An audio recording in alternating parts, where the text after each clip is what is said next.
Hey, this podcast holds nothing sacred. This is Life, Tech, and Sundry. And what is Sundry? It's our experiences put in a melting pot to the internet. So join us on this wild ride called the LTS Podcast. Follow us at LT Sundry on Twitter, LTS.pod on Instagram, Life, Tech, and Sundry on YouTube, and all your favorite podcast distribution services. Stay frosty. An eye for an eye, an arm for a leg.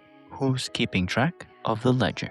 Imagine a universe where every single thing you want requires you to surrender something identical, something of identical, agonizingly equal value. No discounts, no shortcuts, just a cold cosmic audit. Now, contrast that with a system where balance isn't achieved by what you build, but by what you break, where a debt to society isn't paid in sweat, but in bar for bar scars. Today, we are smashing together two of the most deeply ingrained survival laws of human history: the transactional, forward-looking grind mindset of Tokokoken, or in English, equivalent exchange, and the defense, backward-looking fury of Lex Talionis, or in English,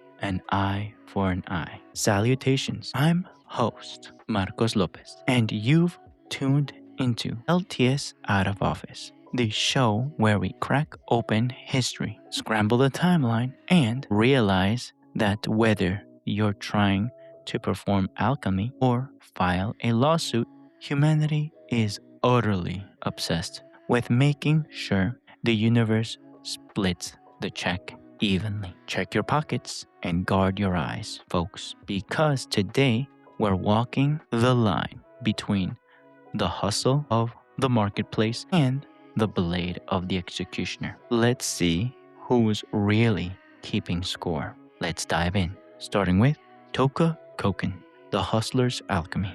Let's kick this off by looking at Touka Koukan, or equivalent exchange, a concept that Western civilization historically tracked through the laws of thermodynamics and alchemy. However, modern global culture, recognized as the emotional backbone of the legendary anime and manga Fullmetal Alchemist. It's a philosophy that demands absolute, unwavering sacrifice as the only valid pathway to forward momentum. The core law.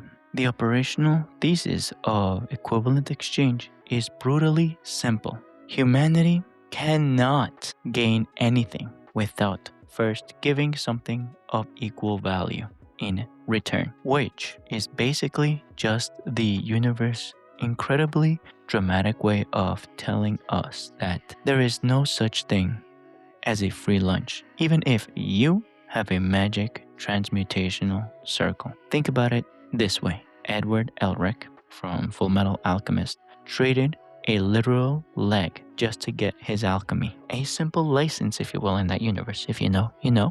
That feels tracking for tracking, identical to the hidden pricing fees of a popular provider of tickets. I'm gonna say it, Ticketmaster. You heard me now. Don't sue me. This is just an example.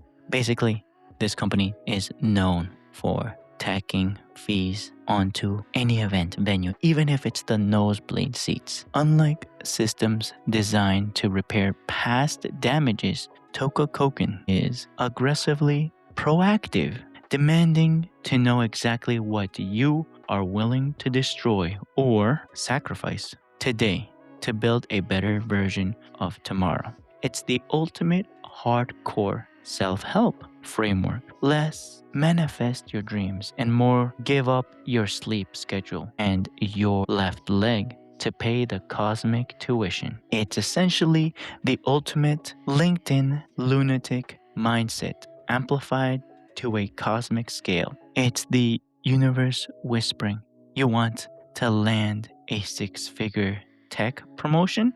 Cool. I'm gonna need your hairline and your entire capacity for joy by Monday morning. Now, let's talk about the legal considerations. In modern American society, this isn't just a philosophy. It's not a philosophical vibe, if you will. It's the literal bedrock of contract and commercial law under the doctrine of consideration, which dictates a contract is legally invalid unless both parties exchange real value. So the next time you sign a contract, in this case what I'm talking about, a corporate contract, congratulations, you are officially performing legal alchemy, minus the cool glowing sparks. This is the exact reason why a judge will throw out a contract if someone tries to sell you or me a luxury sports car for $1. The law knows that's not a real exchange. That's either a poorly hidden bribe or a parent desperately trying to hide assets during a messy divorce. Now, I'm gonna broach the potential pitfalls, or the glitch, if you will. A privilege glitch. The fatal systematic blind spot of this model is that it completely ignores unequal starting conditions, operating under the assumption that everyone arrives at the trading table with the exact same capital. If one person starts with generational wealth and another starts with zero, equivalent exchange isn't a fair trade. It's just a highly efficient mechanism for keeping poor people broke. It completely dismantles the modern myth of the self-made billionaire. Let's be real. If you start your transaction with an interest-free $1 million loan from your parents, your sacrifice looks a lot less like ancient sorcery and a lot more like standard compound interest. If you didn't know, I was talking about the upbringing story that Donald Trump always tells to the public, or has been known to tell to the public. So, recently, President Donald Trump is known for doing a very aggressive trade doctrine on matching foreign tariffs dollar for dollar. He is channeling a hyper-transactional zero-sum version of this exact mindset. It views all human geopolitical interactions as a strict business negotiation, where if you aren't actively taking something, you are the one getting taken. This strategy essentially converts global diplomacy into a high-stakes pawn shop negotiation.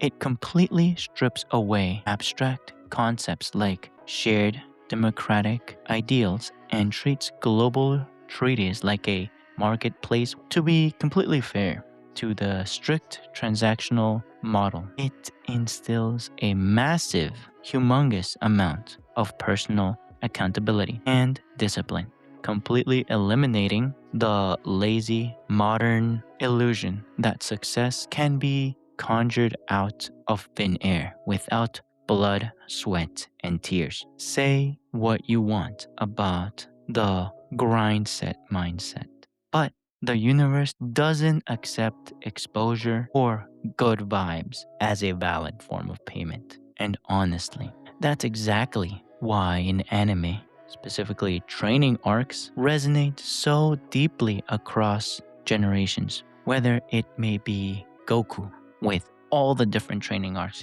he's gone through, or Midoriya breaking his fingers in My Hero Academia, or another one, Tanjiro slicing a literal boulder in Demon Slayer. Audiences instinctively respect a character who has to pay upfront for their power. But while Tokokoken looks out at the horizon, trying to calculate the cost of building the future, humanity invented an entirely separate, terrifyingly reactive law to handle what happens when everything falls apart. Let's pivot from the forward-looking ledger of the merchant to the backward-looking blade of the executioner. Lex Talionis, balancing the ledger of pain. If Touka Koukan is a tool of forward growth, Lex Talionis, the ancient law of an eye for an eye, is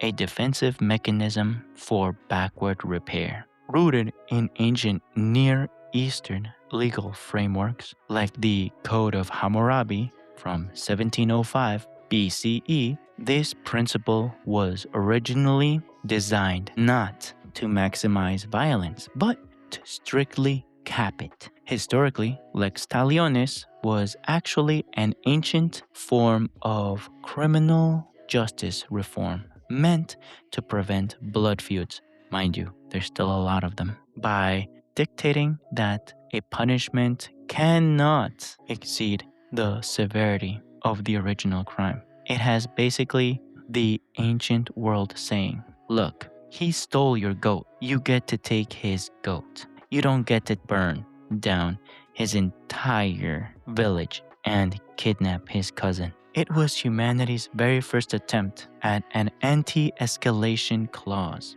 because left to our own primal devices, if someone scratches our car in a grocery store parking lot, our immediate emotional response is to very likely plot the total eradication of their bloodline. This philosophy operates entirely in the rearview mirror, asking a purely reactive question. What specific asset or piece of comfort must the offender forfeit to balance the scales of past harm? It treats justice like a zero-sum mathematical equation, where the only way to make the victim feel better is to make sure the perpetrator, that's a hard word, the perpetrator feels exactly as miserable. Philosophically, it all hinges on the illusion of catharsis, the deeply flawed human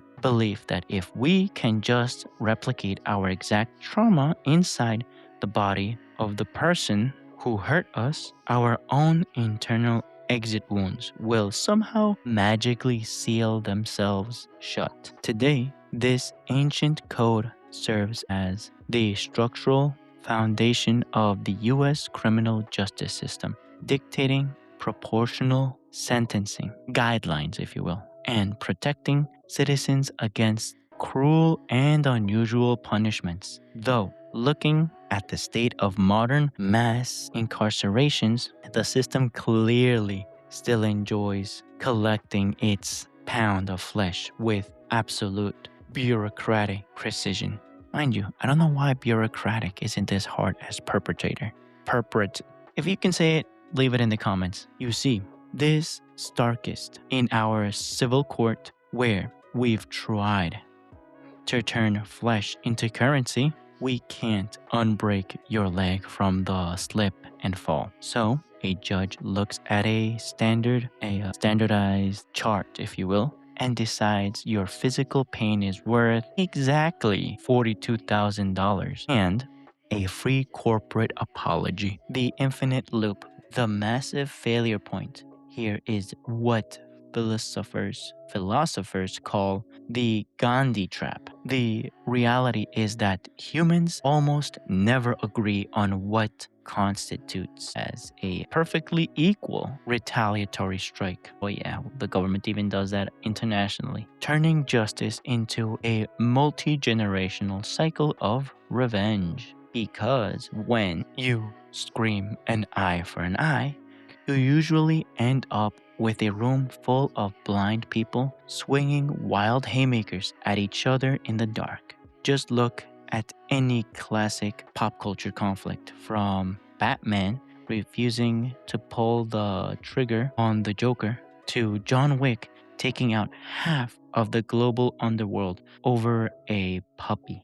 Engine is fueled by characters trapped in this exact self-perpetuating loop of revenge. This retributive or retaliatory impulse remains a massive force in contemporary US politics, explicitly channeled by populist campaigns promising to act as absolute retribution against political adversaries. It turns the entire political landscape into a prehistoric tribal war, where the primary goal isn't policy innovation, it's just making sure the other side bleeds more. It brutally weaponizes the deep-seated psychological bias of in-group loyalty by framing policy not as a tool for the public good, but as a weapon to punish the opposing tribe or political group. May that be Democrat, Republican, Libertarian, on others. May that be society, may that be other political groups, or maybe just even in sports. How about that? It instantly triggers the most defensive primal sectors of the voters in this case and their primitive brain, my primitive brain, if you will. Now, let's give credit where it's due. Without the defensive boundaries of Lex Talionis to contain human rage, early human civilization would have, I repeat, completely consumed itself in infinite escalating cycles of tribalism and unchecked lawlessness. It's an ugly, brutal anchor, but a predictable boundary is the only thing that keeps a society from devolving into a full-blown purge. Mind you, there's been many, even with that in place. And honestly, sometimes a strict boundary is the only thing keeping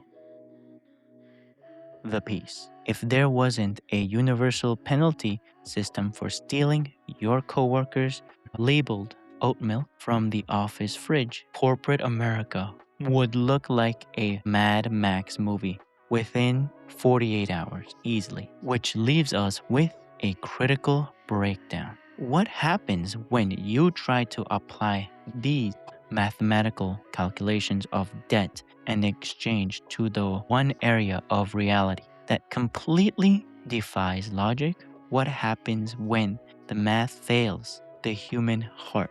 We have to look at the absolute psychological crisis that occurs when humans try to run their emotional lives, friendships, and marriages like a corporate accounting firm or a Babylonian courtroom. Applying the strict transactional matrix of Tokokoken to human emotions instantly destroys the psychological safety required to maintain long-term human trust. If you are tracking exactly how many times you washed the dishes versus how many times your partner said thank you, your relationship isn't a partnership. It's a hostile corporate merger. There is absolutely nothing less romantic than spreadsheet romanticism. The minute you find yourself thinking, well, I text them first 64% of the time, so I'm putting their affection on a performance movement plan. You have officially audited yourself right out of a love life. Value is not a fixed law of physics. The worth of any given sacrifice changes completely based on human desperation, making a truly equal exchange a mathematical impossibility. A single bottle of water is worth 50 cents at a grocery store, but it's worth your entire life savings if you're stranded in the middle of Death Valley. In psychology, they call this the asymmetry of emotional investment. Giving someone your last $10 when you're completely broke carries an infinite, immeasurable cosmic value compared to a millionaire throwing $100 tip at a valet just to look cool. Retribution balances a theoretical ledger of suffering, but it produces absolutely zero net positive value for the actual fabric of the world. Blinding a criminal might make the courtroom feel vindicated on Tuesday morning, but it doesn't restore the victim's sight. It just doubles the total amount of blindness in the world. This exposes the ultimate economic failure of revenge. It spends massive amounts of human energy and capital just to generate more destruction, leaving the entire world morally balanced but completely bankrupt. Even if it basically just to prove a message, just to send a message, just to prove a point, it's not worth it for everyone else, but for the one doing it, who's to say, right? Blindness. Lex Talionis completely struggles to factor in the psychological weight of intent, treating an accidental injury and an intentional assault as identical equations because the physical damage looks the same on a clipboard. It's a system designed for robots, completely incapable of understanding that a mistake requires grace, while a malicious act requires an intervention. It's the classic tragedy of, if you know this anime or this manga, Eren Yeager in Attack on Titan. By flattening all human nuance into a single, unyielding mathematical equation of destroy those who destroyed us, you don't break the cycle of hatred. You just scale it up to a global genocide. This is precisely why advanced governance models and deep evolutionary biology both prioritize institutional proportionality and de-escalation over raw emotional retaliation during high-stakes crises. At some point, a leader has to step up, put the calculator away, and remind everyone that matching war crimes with more war crimes is a phenomenal way to run out of a planet. Acknowledging the limitations of both systems is the exact catalyst that forced human philosophy to invent advanced concepts like equity, diplomacy, and restorative justice. It turns out that grace isn't just a soft spiritual luxury, it is a brutal biological survival mechanism. Without the active capacity to occasionally clear the ledger and grant unearned forgiveness, human societies inevitably choke to death on their own historical baggage. The ultimate takeaway from the collision of Tokokoken and Lex Talionis is that neither concepts can serve as a complete moral compass on its own. One gives you the raw discipline to build, the other gives you the boundaries protect. But without a massive dose of unconditional charity and forgiveness, the whole damn machine completely grinds to a halt. If today's deep dive into cosmic auditing, ancient legal revenge, and why you shouldn't run your love life like a corporate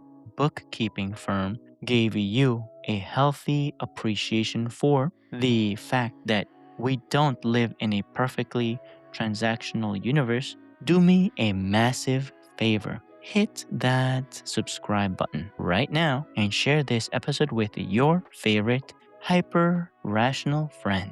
Keeping this studio running and powering the research behind these out-of-office episodes require a truly ungodly amount of caffeine. So, hitting the Buy Me Coffee link down in the show notes is the direct equivalent exchange that keeps yours truly, that keeps our studio lights running. Until next time, stay natural. Don't let anyone ruffle your feathers. And remember, if you're going to audit the universe, make sure you can actually afford the bill before the cosmic collectors come a-knocking. Catch you on the next episode. Stay frosty.